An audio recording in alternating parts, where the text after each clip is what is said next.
పెద్ద కమిషనర్ గారు ఈ పక్క కూర్చున్నారు, ఇంకో పెద్ద ఆఫీసర్ ఈ పక్క కూర్చున్నారు. రాజకీయాలు ఎట్లా ఉంటుందంటే అబ్బా పెద్ద పెద్ద కుర్చీలు హడావిడి చూసి కళ్ళు ఎత్తికి వస్తాయి మెల్లిమెల్లిగా. నేను మొదటిసారి ఎమ్మెల్యే, ఇప్పటి నుంచి అట్లాంటి కుర్చీలో కూర్చోవడం మొదలు పెడితే నాకు కూడా కళ్ళు ఎత్తికి వస్తాయి. భయంతో అట్లా కుర్చీలో కూర్చోవట్లేదు, మామూలు కుర్చీలు వేసుకుని కూర్చున్నాను. దయచేసి నన్ను ఎప్పుడూ కూడా ఎమ్మెల్యేగా దూరం పెట్టద్దండి. నేను మున్సిపాలిటీలో కుటుంబ సభ్యుడిగా మీ అందరిలో కూడా ఒక మనిషిగా ఎప్పుడు కూడా మీకు అందుబాటులో ఉండాలని ప్రయత్నం చేస్తాను. 24/7 ఎవరైనా సరే నా దగ్గరకు వచ్చి మాట్లాడచ్చు, ఎప్పుడైనా సరే ఏ సమస్య అయినా నాకు చెప్పుకోవచ్చు.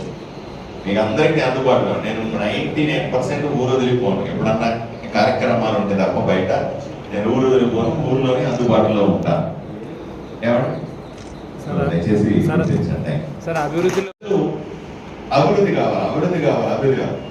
ప్రభుత్వం అదే చెప్తాం. చంద్రబాబు నాయుడు గారు మేమంతా కూడా ప్రతిపక్షంలో ఉండి చెప్పింది ఏంటి, ఈ గత ప్రభుత్వంలో అభివృద్ధి లేదు, మాకు ఒక్కసారి ఓటేస్తే అభివృద్ధి బ్రహ్మాండంగా చేసేస్తాం, ఒక్కసారి ఓటేస్తే బ్రహ్మాండంగా అభివృద్ధి చేస్తామని చెప్పి కదా ఓట్లు వేయించుకున్నాం.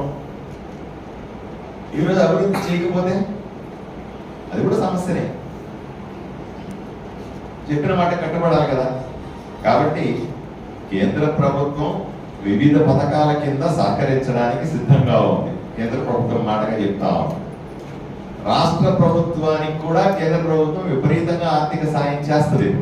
మొన్నే మీరు చూశారు, 1,03,000 కోట్ల రూపాయలని మనం రెవెన్యూ లోటు ఏదైతే ఉందో దాన్ని వెంటనే ఇచ్చాము.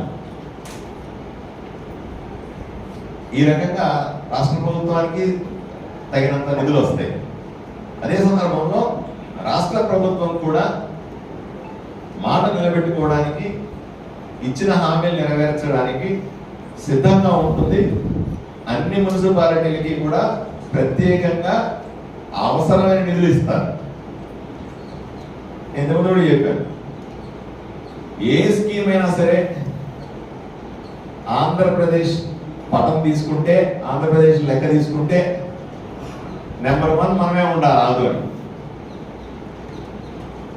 ఏ స్కీమ్ అది వాటర్ స్కీమ్స్ తీసుకోండి, ఇంకో స్కీమ్ తీసుకోండి, శానిటేషన్ స్కీమ్ తీసుకోండి. ఏ స్కీమ్స్ వస్తాయి. ఇప్పుడు కొత్త గవర్నమెంట్ కదా, బడ్జెట్ అలాంటి అయిపోద్ది కదా. 24వ తారీఖు పార్లమెంట్ బడ్జెట్, ఈ మనకు కూడా బడ్జెట్ ఈ నెలాఖరులో పూర్తి చేయాలి కదా సార్. పూర్తి అయిపోతే వెంటనే బడ్జెట్ అలాట్మెంట్ వచ్చేస్తుంది. రాగానే మనం ఊపందుకోవచ్చు. స్పీడ్గా 3 నెలల్లో ఎవరైతే తొందరగా ప్రాజెక్టులు పూర్తి చేస్తారో వాటికి ఇంకో ప్రాజెక్ట్ ఇస్తారు. అలా ఉంటుంది ప్రభుత్వంలో ప్రజల ఆలోచన విధానం, ప్రభుత్వంలో అధికారుల ఆలోచన విధానం కూడా. కాబట్టి స్కీములు ఎవరు స్పీడ్గా ఇంప్లిమెంట్ చేయాలి, మీరే చేయాలి. స్కీములు ఇంప్లిమెంట్ చేస్తేనే ప్రజలకు బెనిఫిట్ వస్తుంది. బెనిఫిట్ కళ్ళతో చూస్తేనే వాళ్ళు మార్పు వచ్చిందని ఆలోచన చేస్తారు. ఇవన్నీ ఒకదానికొకటి ఇంటర్లింక్డ్. కాబట్టి దయచేసి నేను మిమ్మల్ని అందరినీ రిక్వెస్ట్ చేసేది ఒకటే, పాత వాసనలన్నీ వదిలిపెట్టేసి, నేను మళ్ళీ చెప్పాను, మీ మీద ఎటువంటి రాజకీయ ఒత్తిళ్లు లేకుండా చేసే బాధ్యత నాది.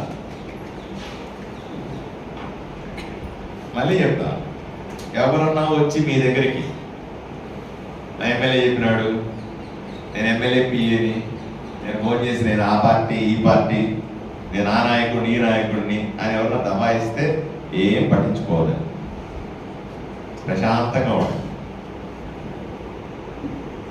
ఎటువంటి రౌడీ పనులు ఎవరైనా బెదిరించినా కూడా ఏం పట్టించుకోవాలి. ఏదైనా ఇబ్బంది ఉంటే నా దగ్గర రండి, అంతేగాని రాజకీయ పేరు చెప్పి, రాజకీయ వ్యక్తుల పేరు చెప్పి మీ పనిలో తేడా వస్తే ఒప్పుకోను. అది ఏదన్నా రాజకీయంగా ఉంటే నేను మాట్లాడతాను. మీ కమిషనర్ గారే మీకు ఇన్స్ట్రక్షన్స్ ఇస్తారు, స్పష్టమైన ఇన్స్ట్రక్షన్స్ ఇస్తారు. మీ పనితనంలో రాజకీయ జోక్యం ఉండకూడదు, మీరు రాజకీయాలు చేయకూడదు. ఈ రెండింటినీ నేను చాలా సీరియస్గా తీసుకుంటాను. ఆఫీసర్ల మీద ఎవడు ఒత్తిడి ఉండకూడదు, అది నమ్ముతాను నేను. ఆఫీసర్ మీద ఒత్తిడి ఉంటే పర్ఫార్మెన్స్ ఇవ్వలేడు. ఆఫీసర్ మీద ఒత్తిడి లేకుండా చూసుకోవాల్సిన బాధ్యత ఎమ్మెల్యేది. సేమ్ టైం ఎంప్లాయీలు కూడా రాజకీయాలు చేయకూడదు. మీకు రాజకీయాలతో ఏ పని? మీరు ప్రజలకు సేవ చేయాలి. ప్రజలకు ఇవ్వాల్సిన స్కీమ్ని, ప్రజలకు ఇవ్వాల్సిన యాక్టివిటీస్ స్పీడ్గా చేయాలి. ఇంతవరకు నేను చాలా సీరియస్గా ఉంటాను. మళ్ళీ ప్రతి ఒక్క డిపార్ట్మెంట్ కూడా నాకు చాలా ఇష్టమైన డిపార్ట్మెంట్లే మీ దగ్గర ఉన్నాయి. ఒకటి శానిటేషన్ నాకు వెరీ వెరీ క్రూషియల్. నేను డాక్టర్ కదమ్మా, కొంచెం నాకు ఓసిటీ యాక్టివిటీ ఉంటుంది.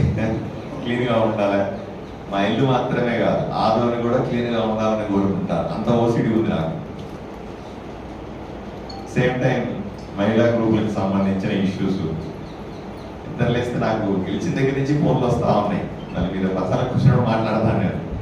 ఆ ఫోన్, ఈ ఫోన్, అది ఇది మాట్లాడుతూ ఉన్నాను. అదొక డిపార్ట్మెంట్ ఉంది. ఇంజనీరింగ్ డిపార్ట్మెంట్ ఒకటి ఉంది.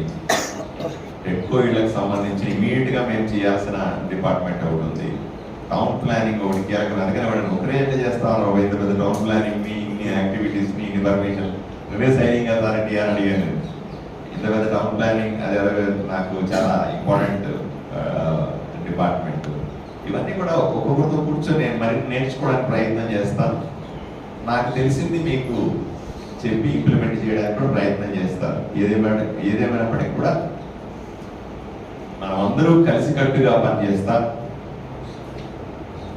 ఆదోని అభివృద్ధికి, ఆదోని ప్రజలకు సేవ చేద్దామని మీ ద్వారా నేను కమిషనర్ గారి ద్వారా విన్నవించుకుంటా ఉన్నాను.